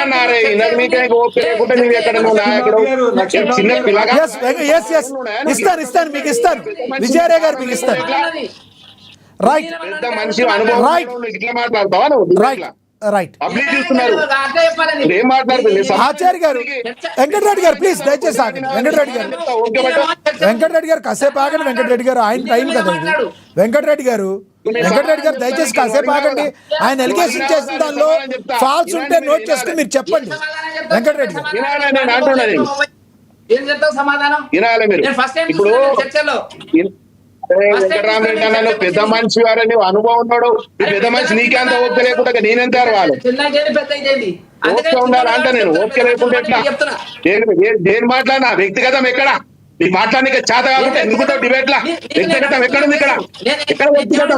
ఒక పేరు గురించి, ఒక పేరెంట్ నీ మాట్లాడినా, నువ్వు ఎందుకు వ్యక్తిగతం? నీ గురించి మాట్లాడినా, దేవుడికి వ్యక్తిగతం నీకు నాకు అర్థం కాదు. అనవసరమైన మాటలు, పెద్ద మనిషి అయినాను, నీకు తెలియలేని మాటలు. అసలు వ్యక్తిగతం ఎక్కడుంది దీంట్లో? అవినీతి పరులను ప్రోత్సహించడం అనేది వ్యక్తిగతమా? అవినీతిని ప్రోత్సహించడం అనేది వ్యక్తిగతమా? అవినీతిని ప్రోత్సహించడం వ్యక్తిగతం అవుతుందా? ఓడబోసం దేశ ప్రజల సొమ్ము దోచుకున్న వాళ్ళని మీరు పుణ్యతులని. రైట్ ఆచార్య గారు ఎస్. వెంకటరెడ్డి గారు దయచేసి ఆగండి. విజయరాయ్ గారు మీరు తీసుకోండి. విజయరాయ్ గారు ఎస్. వెంకటరెడ్డి గారు ఆగండి ప్లీజ్. సమయం వృధా అవుతుంది ప్లీజ్. ఇద్దరు మాట్లాడితే ఏం అర్థం కాదు. విజయరాయ్ గారు సార్ ప్లీజ్. సమాధానం చెప్తా, వెంకటరామరెడ్డికి సమాధానం చెప్తా, ఓకే. తప్పు చేస్తే ఆచార్య గారు మీరు కంప్లీట్ చేద్దరు గారు ఆగండి. వెంకటరెడ్డి గారు ఆగండి. ఆచార్య గారు కంప్లీట్ చేద్దరు గారు ఆగండి. విజయరాయ్ గారు కంటిన్యూ చేయండి. ఎస్ ఆచార్య గారు ఆగండి దయచేసి. ఆచార్య గారు ఆగండి. వెంకటరెడ్డి గారు ఆగండి. విజయరాయ్ గారు ప్లీజ్. బీజేపీ చేస్తే చేసినట్టు కాదా? మాట్లాడేది సబ్జెక్ట్ ఏంటి? చర్చ అంటే Subject ఎట్లా? ఏంటి? మనకి మధ్యలో తెలంగాణ మాట్లాడమా చర్చ అంటే? విజయార్య గారు చర్చ అంటే ఎస్ మధ్యలో డిస్టర్బ్ చేయడమా చర్చ అంటే? వెంకటరెడ్డి గారు దయచేసి సాగాలి. వెంకటరెడ్డి గారు అర్థం చేసుకోండి, పెద్దవారు మీరు అర్థం చేసుకోవాలి. కాస్త సమయం వృధా అవుతుంది ఇద్దరు మాట్లాడితే. విజయార్య గారు ఇస్తాను. విజయార్య గారు దయచేసి సాగాలి. విజయార్య గారు మీరు తీసుకోండి. విజయార్య గారు Yes. ఇద్దరు కూడా కొద్దిసేపు ఒక్క నిమిషం విజయార్య గారు ప్లీజ్ కంటిన్యూ. ఒక్క నిమిషం వెంకటరెడ్డి గారు దయచేసి సాగాలి ప్లీజ్. విజయార్య గారు ప్లీజ్ చెప్పండి. వెంకన్న జర్ర శాంతంగా ఏంటంటే ఇప్పుడు ఇగో ఇద్దరు చూస్తే వింటున్నాము. ఇప్పుడు అవతల ఎవరేం చెప్తారో అర్థమైతే లేదు. కాబట్టి జర్ర ఓపిక బట్టి ఎవరి వాదన వాళ్ళు వినిపించండి, అవకాశం ఇచ్చారు కాబట్టి. అయితే ఈడ ఇద్దరు కూడా ఇప్పుడు ఎవరికి మమ్మల్ని ఆగం చెయ్యాలి, మమ్మల్ని మా పార్టీని ఖతం చెయ్యాలి, తెలంగాణ ప్రజలను ఆగం చేయాలనేది కదా ఇద్దరు పార్టీలు. కాబట్టి కేసీఆర్ గారితో ఇంతకుముందు మీరు అన్నారు చూడు, కేసీఆర్ గారు ఏది ఎవరికి చిక్కడు దొరకడు, నమ్మదగిన వ్యక్తి కాదు, ఊసర వెళ్ళి ఈ నాన్న మాటలు మీరు ఇద్దరు అన్నారు ఇరు పార్టీల వాళ్ళు. అయితే నేను దానికి సమాధానం ఏంటంటే, కేసీఆర్ గారు మంచి సంస్కృతిని, తెలంగాణ మీసాన్ని రోషాన్ని నిలబెట్టినటువంటి మంచి నాయకుడు. సంస్కృతి ఏంటంటే ఈరోజు తెలంగాణలో పాపము ఎమోషనల్ ఫుల్స్ ప్రజలంతా పాపం ఎట్లా అంటే దుఃఖం వస్తే ఆగది, కోపం వస్తే ఆగది, తెలంగాణలకు బాధ వస్తే ఆగది, ఇట్లా ఉంటుంది తెలంగాణ ప్రజలకు. కాబట్టి వాళ్ళను ఎడ్డి మనుషులను పట్టుకొని ఇదే కాంగ్రెస్ 95 సంవత్సరాలు ఆగం చేసిన చరిత్ర కాంగ్రెస్ది. ఇది అదేంటి సార్, మనకు స్వతంత్రం వచ్చే 95 సంవత్సరాలు అవ్వలేదు. కాడి నుండి కూడా లెక్క పెట్టుకుంటే మనకి స్వతంత్రం వచ్చే 95 సంవత్సరాలు వచ్చిన కాడి నుండి కూడా లెక్క పెట్టుకుంటే అయితే సంవత్సరాలు మోసం చేస్తే 95 సంపాదన ఒకటే 10 ఏళ్లలో దోసుకున్న చరిత్ర కూడా మీదే. ఎందుకంటే ఈ రాష్ట్రంలో మిగిలిన బడ్జెట్ తో ఈ దేశంలో ఏ రాష్ట్రం కూడా లేకుండే. మీకు ఇస్తే ఇవాళ 7 లక్షల కోట్లు అప్పు చేసి మిత్తులు కట్టడానికి ఇచ్చారు. ఆచార్య గారు ఇప్పుడు దోపిడీ అని మీరు అన్నారు కదా, సూటి జవాబు మీకు ఏంటంటే, మీకు ఇంకా కడుపు నిండలేదా? దాదాపు 65 సంవత్సరాలు మీరు దేశాన్ని ఏలిండ్రు. కనీసం మోదీ గారి పుణ్యాన నాకే 100 కోట్లు పెట్టి విమానాలు ఉన్నాం మేము. అయిపోయింది. లేకపోతే మీరు ప్రజలను బతకనిచ్చే వాళ్ళు కాదు. ఈ రోజు 1400 మంది, దాదాపు 1400 మంది తెలంగాణ బిడ్డలు పొట్టలో పెట్టుకున్నటువంటి మరి మీ పార్టీ చరిత్ర. ఈ రోజు కేసీఆర్ అనే మొండి మనిషి ఏం చేసిండంటే, కాంగ్రెస్ తోటి లవ్వాడిండు, బీజేపీ తోటి లవ్వాడిండు, మొత్తం 39 పార్టీలు లవ్వాడి ఈ రోజు రాష్ట్రాన్ని సంపాదించి పెట్టిన ఘనత. ఈ రోజు తెలంగాణ ప్రజలను కాపాడడానికి కూడా ఈ రోజు ప్రయాస పడతా ఉన్నాడు, ఎవరికి దొరుకుతలేడు. కారణం ఏంటంటే కేసీఆర్ గారితో పొత్తు పెట్టుకుంటే వచ్చే ఎన్నికలు మీకు జర నల్లేరు మీద నరకాయేటట్టు. విజయార్య గారు కేసీఆర్ గారు దొరకట్లేదని ఎలా అంటున్నారు మీరు? మేము సమదూరాన్ని పాటిస్తా ఉన్నాం. మాకు కాంగ్రెస్ తో అవసరం లేదు, మాకు భారతీయ జనతా పార్టీతో. విజయార్య గారు గతంలో ఉద్యమంలో ఒక్క మాట వినాలి. ఉద్యమ సమయంలో కేసీఆర్ గారు ఉన్నారు కాబట్టి జనాల్లో తిరిగారంటే యాక్సెప్ట్ చేయొచ్చు. 10 ఏళ్ల పాటు ఆయన అధికారంలో ఉన్నారు కాబట్టి జనాల్లో ఉన్నారు. ఎక్కడ ఉన్నారండి కేసీఆర్ గారు? ఇప్పుడు ఆయన దొరకట్లేదు, మీరు అన్నది నిజమే, ఆయన కనబడతలేదు, దొరకట్లేదు. ఎక్కడున్నారు కేసీఆర్ గారు? లక్ష్మీనాథ్ గారు మంచి ప్రశ్న అండి. దీనికి జవాబు సరిగా మామూలు ఇవ్వలేకపోతారు. 72 ఏళ్ళ ఒక అతి పెద్ద మనిషి పోరాటం చేసి అలిసిపోయి ఇంట్లో కొద్దిసేపు కూర్చుంటే కూడా ఆరోగ్యం బాగలేకపోతా యాడ ఉన్నాడు అంటే మొన్న చూసిరు కదా రజతోత్సవ సభలో 25 లక్షల జనాభా, ఒక్కటి కాదు 2 కాదు, హైదరాబాద్ దాకా బండ్లు. ఏంటంటే కేసీఆర్ గారు నోరు మూసుకున్న చరిత్రనే, కూసున్న చరిత్రనే, లేచిన చరిత్రనే, మాట్లాడిన చరిత్రనే, తిట్టిన చరిత్రనే. రెండవది ఈరోజు తిట్ల పురాణం అంటారు. కేసీఆర్ గారి మీద పెద్ద అభాండం ఉంది. ఎప్పుడైనా తెలంగాణ రాష్ట్రం వచ్చేంత వరకు ఆంధ్ర పాలకులను తిట్టిన మాట వాస్తవమే. కానీ రాష్ట్రం వచ్చిన తర్వాత అందరం అన్నదమ్ములం అని చెప్పి ఆయన సూర్య వాతావరణంలో ఆంధ్ర వాళ్ళను కూడా భుజానికి ఎత్తుకున్నాడు. కానీ మా రేవంత్ రెడ్డి గారు మా తెలంగాణ బిడ్డ అయ్యుండి కూడా ఈరోజు చంద్రబాబు గారి మాటలు విని మొన్న హైడ్రా చేతిలో పెట్టుకొని ఏం చేస్తుందంటే, అరే పొండిరాబాయ్ మీరు ఆంధ్రలో మొత్తం పొండి అమరావతి పొండి, మా పెద్ద ఆయన పిలుస్తున్నాడు, ఈడ మా హైదరాబాద్ లో అని చెప్పి ఈ రోజు చిత్ర పరిశ్రమ. విజయార్య గారు, ఆంధ్ర ప్రజలు ఎవరైతే ఇక్కడ సెటిలర్స్ ఉన్నారో వాళ్ళు గుండెల్లో పెట్టుకుంటే పర్లేదు, కానీ మరి ఆంధ్ర నాయకులను కూడా నెత్తిని పెట్టుకున్నారు కదా, అక్కడే కదా వచ్చింది ప్రాబ్లం. విజయారే గారు ఒక మాట వినాలి.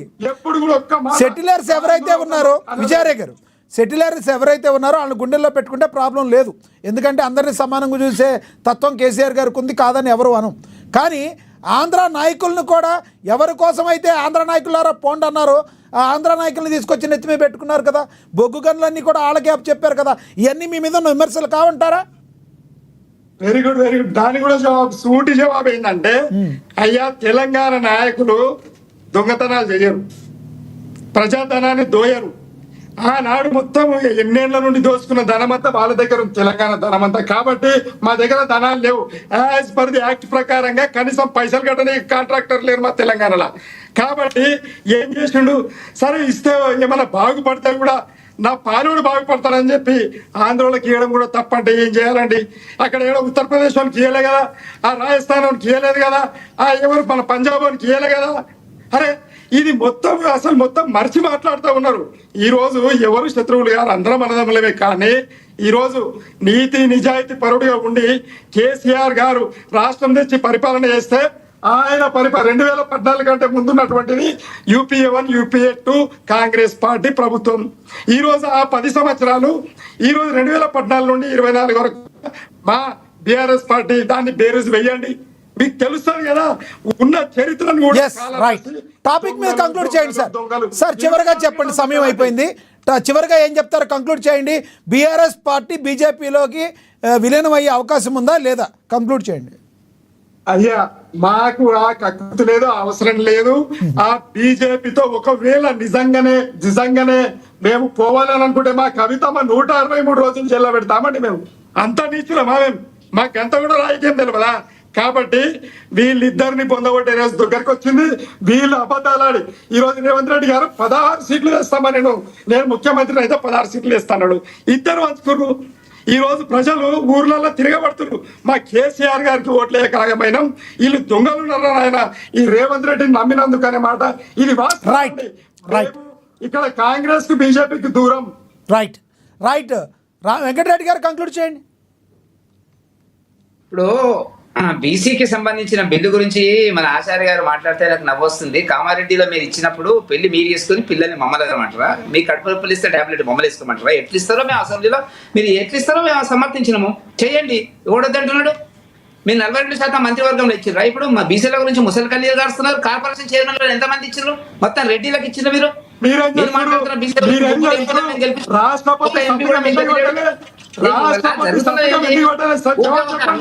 మీరు అసలు దొంగలు. బీజేపీ అనేది అసలు దొంగ. ఎందుకు సంతకం పెట్టలే? చేస్తుండే కదా రేవంత్ రెడ్డి చేస్తుండే కదా, మేము సమర్థించినాం కదా.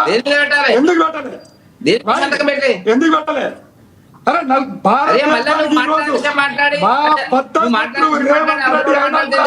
తెలంగాణ బిడ్డ రేవంత్ రెడ్డి ఇచ్చిన తర్వాత, ఈ రోజు శాసనం చేసిన తర్వాత రాష్ట్రపతి గారి సంతకం ఎందుకు పెట్టేయాలి బీజేపీ? కాబట్టి అసలు మోసకారి ఆనాడు మండల కమిషనర్ కి వ్యతిరేకంగా భారతీయ జనతా పార్టీ ఉంది. ఈ రోజు 42% ఇస్తే దాన్ని సంతకం కాకుండా ఆపి డ్రామాలు చేస్తుంది భారతీయ జనతా పార్టీ. ఎందుకు చేస్తలే? ఏం అవసరం ఉంది? అరే ఇచ్చింది ఏదో ఇచ్చింది బాయ్, ఇయ్యాలి కదా 42%. ఎందుకు ఇయ్యాలి? జబర్దస్త్ 5 మీది, దాదాగిరి 5 మీది. ఒక బీసీ ప్రధానమంత్రి అయ్యుండి ఈ రోజు మేము బీసీలమని చెప్పి బీసీలకు చేసింది ఏంటి భారతీయ జనతా పార్టీ? అసలు చేస్తే గీస్తే ఖచ్చితంగా. వెంకటరెడ్డి గారి డిస్కనెక్ట్ అయింది. డిస్కనెక్ట్ అయింది, ఆయన దగ్గర ఏదో టెక్నికల్ ఇష్యూ వచ్చినట్టుంది. ఇప్పుడు ప్రాంతీయ పార్టీలు న్యాయం చేస్తున్న బీసీలకు, కానీ వీళ్ళు దొంగలండి. వీళ్ళు ఏం చేస్తారండి? ఎందుకు చేయలేదు? రేవంత్ రెడ్డి మేము తిడతాం 100%. మమ్మల్ని తిట్టిండు, మా కేసీఆర్ గారిని తిట్టిండు. ఖచ్చితంగా అవులే అంటాం, ఇంకేమని అంటాం, ఎందుకంటే మమ్మల్ని అన్నాడు కాబట్టి. కానీ ఈరోజు 42% ఇస్తే మేము 52% ఇవ్వమన్నాం. సరే పోనీ బై, మేము వచ్చిన తర్వాత మళ్ళా 10% పెంచుతాం. నీవు ఇచ్చిన 42% ఈ భారతీయ జనతా పార్టీ ఎందుకు ఇవ్వట్లేదు? వీళ్ళు దొంగలు కాకపోతే ఏంది? అరే మంచి పని అనండి, చెడు పని అనండి. అరే ఇది చేసుకుంటా ఈడ మేము ఏదో చేస్తాం పీక్తామంటే తెలంగాణ వాళ్ళు అంత వణికటోళ్ళు కాదు, చెట్కటోళ్ళు కాదు. భారతీయ జనతా పార్టీ ఈడ నడవదు అసలు తెలంగాణలో. రైట్ ఆచార్య గారు కంక్లూడ్ చేయండి. ఎస్ ఆచార్య గారు కంక్లూడ్. ఎస్ సార్, సమయం తక్కువ ఉంది. ఆర్య గారు, ఆచార్య గారు కంక్లూడ్ చేయండి. భారతీయ జనతా పార్టీ అవుతుందా అండి? ఎస్ ఆచార్య గారు. ఓకే, ఒకటి మాత్రం వాస్తవమేనా, ఇప్పుడు విలీనం చేస్తారా చేయాలనేది వాళ్ళ వ్యక్తిగత సంబంధించిన పార్టీకి సంబంధించినటువంటి అంశం. అది సరే చేసినా వాళ్ళ స్వలాభం కోసం అయితే చేస్తారో, లేకపోతే వాళ్ళ ఇష్టం లేకుంటే ఈ విధంగానే కొట్లాడుతున్న సంగతి అది పార్టీకి సంబంధించిన విషయం. దానివల్ల కాంగ్రెస్ పార్టీ కానీ రాష్ట్ర ప్రజలు కానీ ఒరిగేది ఏం లేదు. పార్టీలు విలీనం అనేది గతంలో చాలా పార్టీలు చూసినా విలీనమైన చాలా పార్టీలు కూడా కలిసి కొట్లాడినాయి. చాలా పార్టీలు ఇప్పటికి కూడా ఇంకా కొట్లాడుతున్నాయి, ప్రాంతీయ పార్టీలు. ఈ విధమైనటువంటి ఏదైతే కేంద్ర ప్రభుత్వంలో ఉన్నటువంటి పార్టీలను కేంద్ర ప్రభుత్వం ఏదైతే ఉందో ఈ విధమైనటువంటి లోకల్లో ఉన్నటువంటి ప్రాంతీయ పార్టీలకు మనుగడ లేకుండా చేసే దిశగా అయితే ప్రయత్నాలు చేస్తున్నాయి, వాళ్ళు అడుగులు వేస్తున్నారు. దాంట్లో భాగమే ఇది కూడా ఒక ప్రక్రియ అని నేను అనుకుంటున్నా. కానీ దాన్ని బీఆర్ఎస్ పార్టీ అంగీకరించి మరి పార్టీలో విలీనం అవుతా కాదన్నది వాళ్ళ వ్యక్తిగత విషయం. కాబట్టి మరి విలీనం అయినా కాకపోయినా రాష్ట్ర ప్రజలకి కాంగ్రెస్ పార్టీకి ఒరిగేది ఏం లేదు. రైట్, ధన్యవాదాలండి ఆచార్య గారు, చర్చలో పాల్గొన్నందుకు ధన్యవాదాలండి. వెంకటరెడ్డి గారు, లక్ష్మణ్ గారు సార్ చెప్పండి.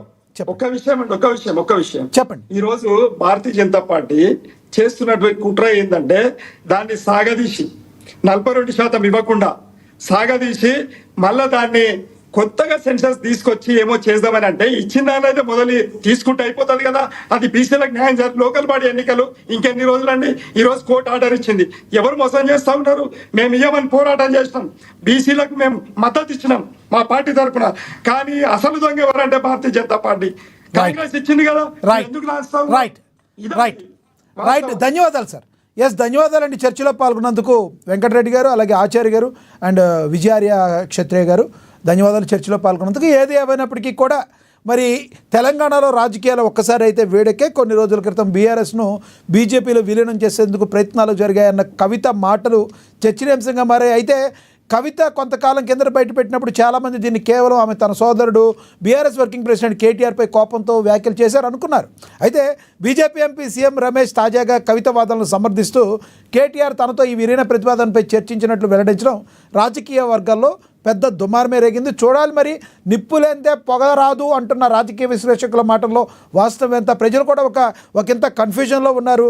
అయితే అదే సమయంలో కాంగ్రెస్ నేతలు కూడా అంటున్నారు, కాంగ్రెస్ అధికార ప్రతినిధులు అంటున్నారు, మోసం చేయటం, జలక్కివ్వటం ఇవన్నీ కూడా వాళ్ళకి వెన్నతో పెట్టిన విద్య, బీఆర్ఎస్ నమ్మేదే లేదు, వాళ్ళని ఎవరు కూడా నమ్మేది లేదని వాళ్ళు అంటున్నారు, వీళ్ళు అంటారు. చూడాలి రానున్న సంస్థాగత ఎన్నికల్లో ఈ ప్రభావం ఏ పార్టీ మీద పడనుంది, ఏ పార్టీకి ఎడ్జ్ కానుంది, ఏ పార్టీకి డిసడ్వాంటేజ్ కానున్నది అనేది రానున్న రోజుల్లో మనం వేచి చూడాలి. ఇది వాటి స్పెషల్ డిబేట్. చూస్తూనే ఉండండి ఏఎన్ఎన్. నమస్తే.